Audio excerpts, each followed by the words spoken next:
안녕하세요. 김서연입니다. 반갑습니다. 처음에 신청하실 때 터치의 미학 그리고 몸의 물이라는 걸로 제가 제목을 달았습니다. 그 전에 제가 공부해 온 거를 제 이력을 간단하게 좀 적어 봤어요. 좀 빽빽하게 뭐가 많이 있지요. 지금은 분당에서 두개총골요법 센터를 하고 있고요. 일주일에 한 번은 병원에서 암 환자분들을 만나고 있습니다. 그리고 표현예술 치료를 공부를 했고 지금 수기치료 석사 과정 중이고요. 상담심리 전공을 했어요. 원래 학교는 방사선과를 전공을 해서 병원 근무를 했었고 그러던 중에 수기요법에 관심이 있어서 이것저것을 배우다 보니까 지금 두개총골요법까지 오는 여정을 했습니다.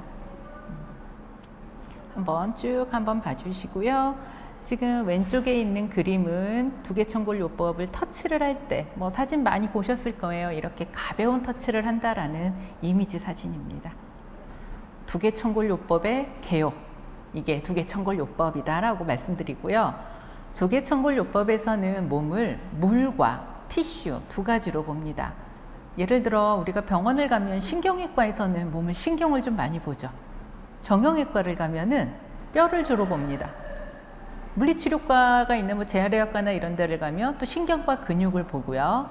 그런 반면에 두개총골요법에서는 몸을 뼈는 그렇게 많이 보지 않아요. 뼈도 그냥 근막의 일부로 아주 크게 포함을 시키고 그 다음에는 물로 봅니다. 우리 지구가 지금 70%의 바다와 30%의 육지, 그래서 사람의 몸도 70%가 물이라고 우리가 요즘 라디오 방송에서도 많이 나오는데요. 보통 70%의 물로 보지만 두개총골요법에서는 몸을 90%의 물로 보고 있어요. 그래서 가장 많이 보고 있는 게 플루이드 바디. 그리고 그거와 다르게 이제 제가 요즘 공부하고 있는 트라우마에 대해서 좀 간단하게 설명을 드리도록 하겠습니다. CST, 두개총골요법을 영어로 하면은 CST예요. 그래서 어떤 분들은 두개총골요법을 알고 계시고 어떤 분들은 두개골요법으로 알고 계시고 어떤 분들은 천골요법으로 알고 계시고 또 어떤 분들은 천골을 선골이라고 표현을 하십니다. 그리고 영어로는 CST예요. CST는 크라니오 사크랄 테라피의 약자입니다. 한국 사람들이 말줄인 거 잘하죠. 우리나라 사람들이. 그러다 보니까 외국에서는 그냥 다 풀네임으로 크라니오 사크랄 테라피라고 하는데 우리나라에서는 CST라고 많이 합니다. 크라니오는 두개골이라는 뜻의 의학 용어예요. 우리가 영어로는 헤드 쪽이죠. 그러니까 머리 쪽 그거를 의학 용어로 크라니오라고 하고요. 사크랄이라는 게 천골입니다. 천골이 어디 있는지는 다 아실까요? 아시나요? 네, 아는 분도 계시고 모르는 분도 계실 거예요. 네, 이따가 제가 천골이 어디 있는지는 이미지로 보여드리도록 하겠습니다. 어디냐면은 요추, 허리뼈보다 아래에 있어요. 그래서 우리 허리, 벨트를 하면은 그 엉치하고 만나는 가운데 있는 뼈가 천골입니다. 네. 그래서 두개총골요법의 역사를 볼게요. 19세기, 그러니까 1900년도 말과 1800년도 말과 1900년도 초반에 닥터 스틸이라는 분이 있었어요. 이분이 자기가 의사인데 가족들이 뇌수막염으로 죽어요. 그런데 거기에서 그때만 해도 그러니까 양방이 이제 막 대두되기 전이었죠. 현대의학과 이제 전통요법이 막 함께 현존하던 시기인데 그때 의사인 자기가 가족들이 죽었다라는 거에 굉장히 많이 자괴감을 느낍니다. 그리고 이 사람이 가족들을 살리기 위해서 수은을 썼어요. 지금 우리가 수은을 쓴다라는 건 아주 어마어마한 저 사람 왜 그래? 이거 큰일 나는 거야. 왜냐? 수은 중독. 우리가 중금속 중독이라는 걸 알고 있기 때문에 그랬는데 그때는 그게 최선이었던 거예요. 그러다 보니 이 스틸이 내가 의사인데 가족들이 뇌수막염으로 죽었어. 살리지를 못했어 라는 자괴감에 빠지면서 연구를 시작을 하는데 우리 몸에는 호흡 말고 어떤 움직임이 있더라는 것을 이 사람이 발견을 했어요. 숨 쉴 때 몸이 근육이 흉곽이 움직이는 거 말고도 몸에 어떤 리듬이 있네? 흐름이 있네? 그럼 이게 뭘까를 알아내서 이 사람이 연구를 시작을 했고요. 그로부터 이제 시간이 지나서 윌리엄 서덜랜드라는 분이 이 흐름을 두개골의 움직임에서 어떤 움직임이 나타나고 있구나를 알게 된 거예요. 그래서 이 서덜랜드 쪽에서는 저평골, 머릿속에 나비뼈라고 합니다. 제가 자 나비뼈를 잠깐 보여드릴게요. 선생님 잠깐 화면 좀 저 있는 쪽으로 돌려주시겠어요? 자, 보이시나요? 여기가 나비뼈예요. 조금 진한 주황색입니다. 진한 주황색. 왜 저평골이냐면은 나비 접자, 나비가 날개를 폈을 때 이런 모양이다 라고 하는 거고요. 네, 잠깐만. 네, 됐습니다. 이제 PPT로 돌려주셔도 괜찮아요. 네, 저평골입니다. 이 저평골은 우리 좀 안타까운 얘기지만 권총 자살을 할 때 딱 관자놀이 되는 곳, 그곳에 옆으로 닿아 있는 뼈예요. 그리고 나서 이제 우리가 많이 선생님들이 일반적으로 들었던 CST는 어플레저의 10스텝 프로토콜이라고 들어보셨을 거예요. 10스텝 프로토콜 들어보신 분 있으세요? 처음 들어보셔요. 들어보신 분도 계시고 처음 들어보신 분도 계시는데요. 우리나라에 아마 한 95% 이상은 어플레저 CST를 하고 있다라고 저는 보고 있어요. 왜냐하면 이 어플레저가 CST를 많이 대중화시키신 분이거든요.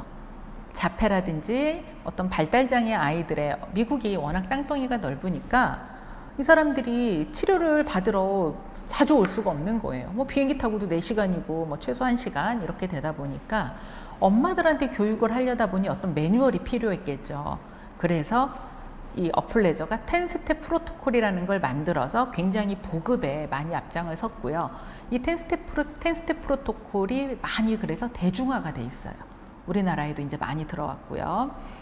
그런데 여기에서 그래서 여기까지의 CST를 우리가 바이오 메카닉 방식이라고 합니다. 어떤 약간의 공학적인 거예요. 어플레저 방식도 뭔가 테크닉이, 물론 5g의 힘이라서 이 테크닉이 눈에 보이지는 않아요. 그러나 어떤 테크닉이 들어가는 바이오 메카닉이었다면 가장 진보적인 CST는 바이오 다이나믹스라고 합니다. 여기 이제 명상하시는 분들도 많이 계시고 요가원 원장님들도 많이 계시죠. 바이오 다이나믹스는 요가로 비교하자면 이미 CST가 인요가하고 몹시 흡사하지만 바이오 다이나믹스는 더 인요가스럽다고 해야 할까요? 최대한 아무것도 하지 않습니다. 5g의 힘을 쓰는데 그 5g의 힘으로 아무것도 하지 않는다라는 이념을 가지고 시작을 하는 바이오 다이나믹스고요. 제가 주로 교육을 하고 있고 내담자들한테 하고 있는 세션은 바이오 다이나믹스를 하고 있어요. 물론 교육을 할 때는 어플레저와 바이오 다이나믹스 방식이 어떻게 다른지 세션에서 세션을 통해서 그 차이점은 다 말씀을 드리고 있고 그것을 다 비교해 가면서 세션과 테크닉을 하고 있습니다. 와, 참가자분들이 이제 계속 늘어나고 계시네요. 감사합니다. 아까 제가 인사 못 나눈 분들 다시 한번 반갑습니다. 잘 오셨습니다. 그 다음에 제가 아까 CST는 티슈 바디와 플루이드 바디 두 개로 나뉜다 그랬어요. 그 중에 이제 티슈 바디에 대해서 말씀을 드리는데요. CST에서 가장 우리가 CST는 뭐다라고 했을 때 중심 생각을 하나 잡고 가야 할 몇 가지들이 있어요. 그 중에 하나는 몸은 하나이다 라는 거예요. 우리 요즘 양방병원 가면은 뭐 어깨 전문, 관절 전문인데 어깨 전문, 혹은 척추 전문인데 척추 따로, 경추 따로, 혹은 무릎 따로 다 따로따로 보죠. 정형외과를 가도 그래요. 제어의학과를 가도 그렇고. 그래서 그러나 몸은 유기적으로 우리가 다 하나로 연결이 돼 있어요. 척추가 가장 힘든 이유는요. 선생님들, 이 두개골의 무게가 우리 얼마나 될까요? 자, 손가락으로 몇 킬로 정도 될까요? 한번 손가락으로 5kg라고 해주신 분 계시고 1kg, 2kg, 선생님은 7kg, 또요. 네. 자, 이게 몇 킬로냐면요. 4kg에서 6kg 정도 됩니다. 선생님, 그래서 아마 머리가 큰 남자분들은 6kg, 머리가 좀 작은 여자분들은 4kg, 한 저 정도는 5kg 정도 될 것 같아요. 어마어마한 무게예요. 볼링공, 내 체중이 드는 볼링공 정도라고 생각을 하시면 되는데, 이 목의 무게를, 머리의 무게를요, 경추가 우리 손목보다 가늘어요, 선생님들. 이 경추로 여기에 홈이 파여져 있는데 그거를 이렇게 손가락 2개로 받치고 있다라고 생각하시는 거예요. 손가락 2개로 여러분들이 볼링장에서 쓰는 볼링공을 받치고 있다라고 생각했을 때 이 팔이 얼마나 힘들어요? 그러니까 힘드니까 척추가 앞으로 가거나 뒤로 가거나. 그러나 이 무게중심이, 이 5kg의 무게중심이 앞으로 가면 더 힘듭니다. 딱 중력으로, 중력 방향으로 아래로 떨어져 줘야 되는데, 제일 척추에서 문제가 많이 오는 이유는 이 두개골의 무게를 감당하지 못하기 때문에 척추가 무리가 와요. 그래서 처음에는 목과 어깨가 아프고요. 왜냐? 중력을 바닥으로 내려줘야 되는데 이 머리의 무게를 어깨가 받는 거예요. 그러다 보니 어깨가 좀 아파요. 20, 30대들이 아플 수 있어요. 그런데 시간이 지나면 일을 많이 하시는 40대들 혹은 50대 가면 다들 허리 아프다고 하죠. 일의 로딩에 따라서, 앉는 자세에 따라서 그 아픈 정도가 나이가 좀 앞으로 당겨지기도 하고, 관리를 잘 하신 분들은 좀 뒤로 가긴 하는데 가장 큰 게 이 머리의 무게 때문에 우리가 영향을 많이 받는 겁니다. 이런 식으로 이 머리가 이렇게 중요하고 어떤 두개골이 중요한데 척추를 하나하나 따로따로 봐요. 어깨 따로 보고 무릎 따로 보고. 이 무게를 감당하지 못하면 어깨, 그 다음에 허리, 그 다음에 골반, 그러니까 나이 많은 분들이 척추 협착이 많이 생기시죠. 그 다음에 무릎, 발목으로 쭉 내려가게 되는 겁니다. 몸은 아까 제가 이제 지금 티슈바디 들어가기 전인데요. 티슈바디라고 그랬어요. 근막이라는 걸로 되어 있습니다. 근막 조금 이따가 제가 사진 보여드리고요. 이 근막으로 하나로 다 연결되어 있는 몸이다라고 생각하시면 돼요. 근막을 영어로 마이오파시아라고 하는데요. 파시아는 담쟁이 넝쿨의 어원을 가지고 있어요. 우리 담쟁이 넝쿨 한번 상상해 보세요. 벽에 바짝 붙어가지고 굉장히 이렇게 깊게 뻗어가고 어디든 다 가죠. 우리 근막이 그런 구조를 가지고 있어요. CST는 철학은 몸은 하나이다 라는 것을 가지고 있습니다. 그 다음에 두 번째, 인체는 스스로 치유한다예요. 우리가 약을 먹거나 어떤 물리적인 걸로 몸이 치유도 되지만 우리 몸은 스스로 치유하는 능력을 가지고 있어요. 여러분들 동물, 이렇게 반려동물들 키워보셔서 아시겠지만 뭐 고양이들이나 뭐 이런 아이들이 상처를 입었을 때 막 땅에 가서 몸을 막 어떻게 하죠. 그리고 야생 동물들도 코끼리 보면은 막 더우면 물에 들어가고 흙에 막 몸을 마사지를 한단 말이에요. 이런 식으로 우리 몸은 스스로 치유하는 힘을 가지고 있어요. 그런데 여기에서 타자의 개입, 어떤 많은 개입이 들어올수록 우리 몸은 스스로 치유를 하지 않으려고 해요. 마사지를 많이 받는다든지 어떤 것을 계속 수동적으로만 받다 보면 그것에 의존이 되는데, 두개천골요법은 인체의 자연 치유력을 자연스럽게 깨워나가는 거예요. 그래서 이런 자연 치유들이 뭐 수술이라든지 약물처럼 아주 드라마틱하게 빨리 나타나지는 않지만 시간이 지났을 때 나타나는 효과가, 거기에서 다른 말로 사람들이 뭐라고 하냐면 기적이라고 합니다. 저 내담자 중에도 지금 기적이 한 분이 일어났어요. 설 연휴 때 마지막 날부터 오신 39살 남자분이신데요. 골수암 환자예요. 4년 전에 골수암 판정을 받으셨고요. 그 다음에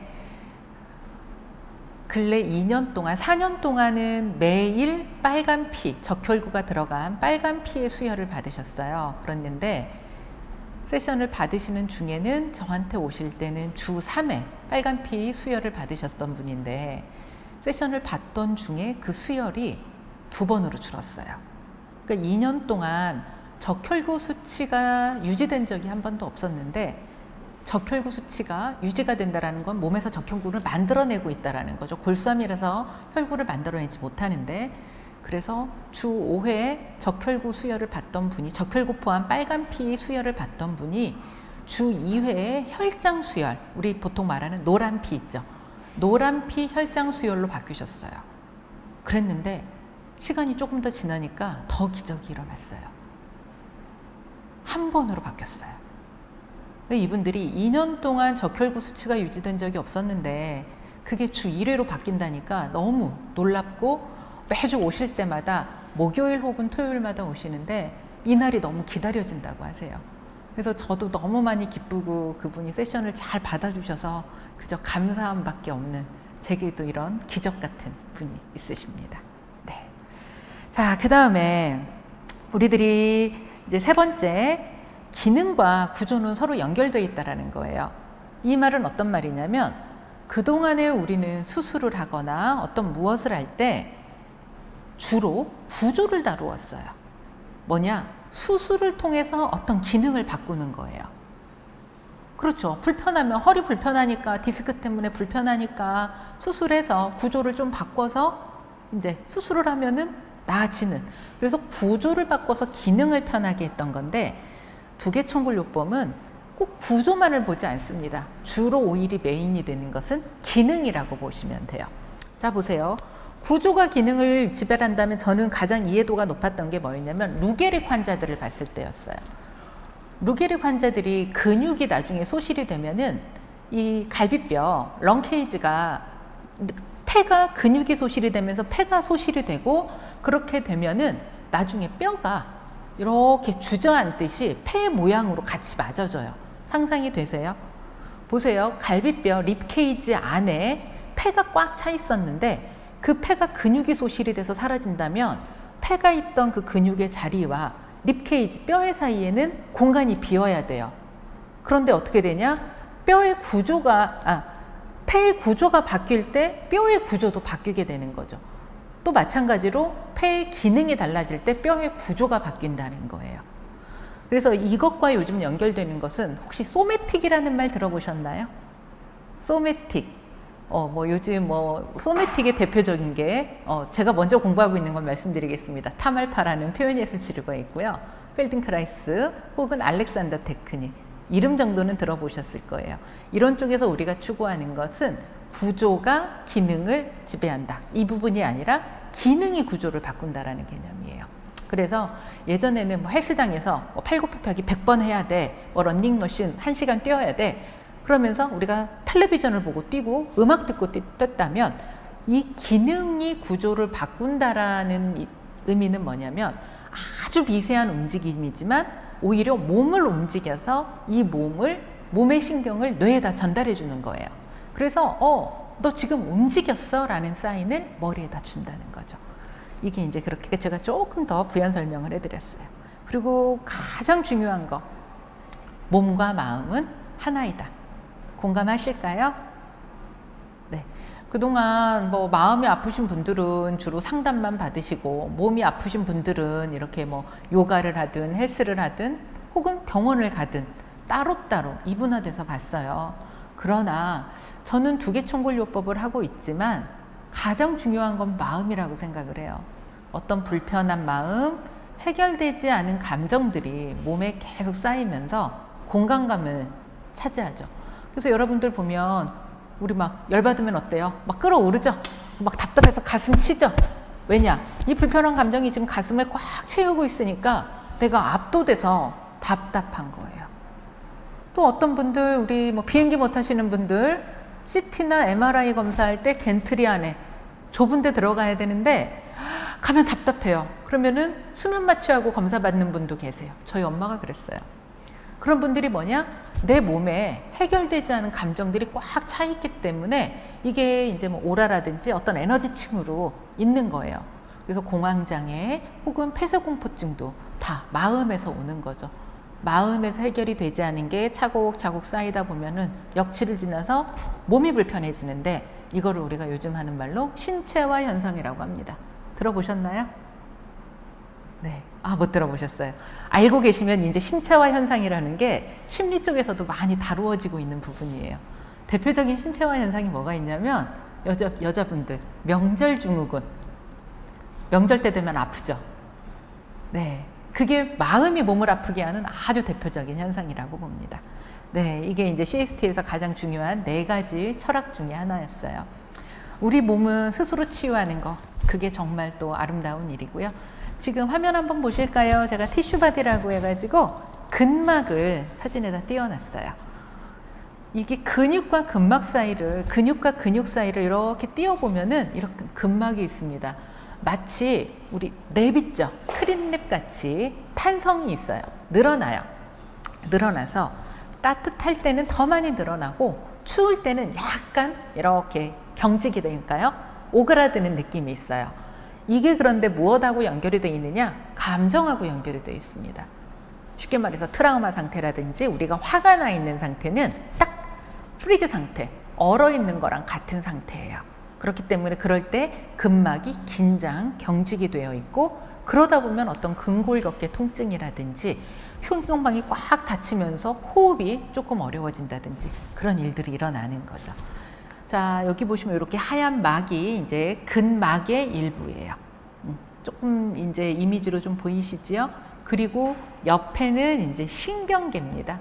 우리가 뭐 신경이 1000억 개라고 하죠. 1000억 개의 신경이 다 신경세포도 근막으로 되어 있다.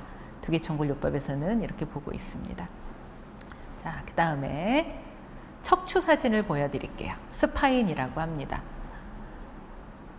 좀 잘 보이시죠? 그리고 많이 그림으로 보셨을 거예요. 이 두개골에서 이렇게 커브가 적당하게 들어가야 돼요. 애기들은 이 커브가 없어요. 그러다가 우리가 10살 정도가 되면 이런 망곡들이 생기면서 커브가 자연스럽게 생기는데 두개천골요법이 왜 두개천골요법일까요? 한번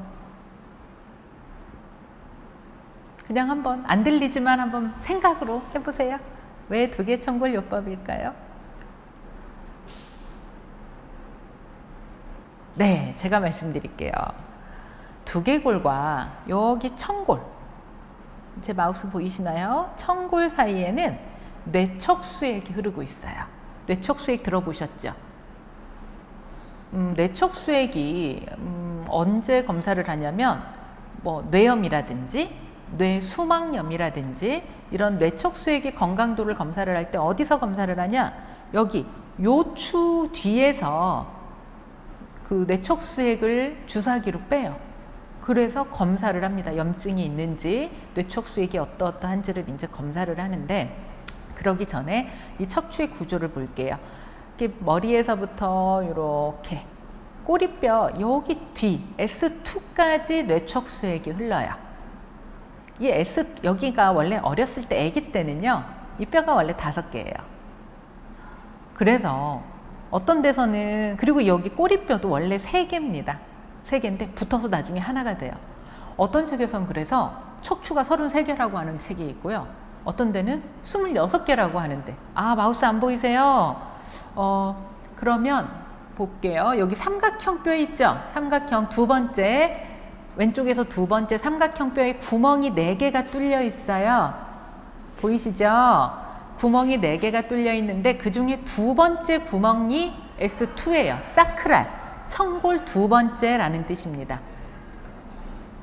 다시 말씀드릴게요. 이 세모난 뼈가 원래는 5개인데 성인이 되면서 하나로 붙어요. 그리고 아래 완전 화살표 모양으로 되어 있는 콕시스, 꼬리뼈가 이것도 3개인데 어린이 되면서 하나로 합쳐집니다. 그렇기 때문에 척추뼈가 어떤 책은 33개라고 그러고 어떤 책은 26개라고 해요. 다 맞는 말이에요. 이 청골 두 번째가 가장 중요한 이유는요. 여기가 우리 몸의 어디일까요? 아실까요? 정중앙이에요. 정중앙. 머리에서부터 다리까지를 봐도 이 청골은 딱 가운데에 있고요. 골반을 상상해 보세요. 우리 골반이 딱 몸의 딱 절반이죠. 그런데 그 골반에서도 한 가운데가 이 청골이에요. 그 중에서 이 두 번째 구멍, 이 자리가 제일 센터가 되는 거예요. 그런데 참 인체가 신비하죠. 그 뇌척수액이 담겨 있는 경막이라고 해요. 듀라메터라고 하는데 그 경막은 이 S2, 여기까지 흐릅니다. 뇌촉수액이 이 꼬리뼈까지 가지 않아요. 여기까지 딱 흐르는 이런 구조예요. 그리고 이 청골은 트라우마의 센터라고도 합니다. 요가 하시는 분들은 조금 아실 수 있어요. 왜냐하면 우리 해결되지 않은 감정은 몸의 가장 깊은 곳으로 들어가요.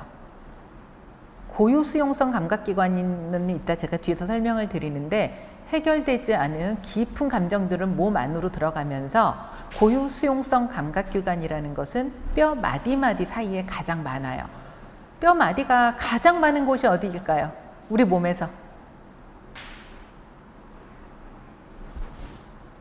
작지만 보이시죠? 손, 발, 그리고 척추에도 아주 많은 마디들이 있는데, 그 마디 사이로 해결되지 않은 감정들이 들어가면서 이 청골을 트라우마 센터라고도 하고요. 그러면서 여기가 우리 차크라에서 오렌지 칼라, 트라우마 칼라와 같이 만나는 지점이기도 합니다. 2번 차크라를 오렌지 차크라, 그리고 트라우마 차크라라고 하는 그곳이죠. 네. 그리고 제가 잠깐 두 번째로 그리고 이 근막은 일반적으로 피부 구조에 있어서 가장 아래에 있어요. 진피층을 지나서, 여자분들은 아실 거예요. 진피층에 뭐가 있냐면 기미가 생기는 자리가 진피층이에요. 주근깨가 생기는 자리는 표피예요. 네. 그렇게 하고요. 제가 여기 이제 여기까지 하고 근막에 대해서는 조금 5분만 쉬었다가 잠시 후에 진행하도록 하겠습니다. 잠깐 쉴게요. 고맙습니다.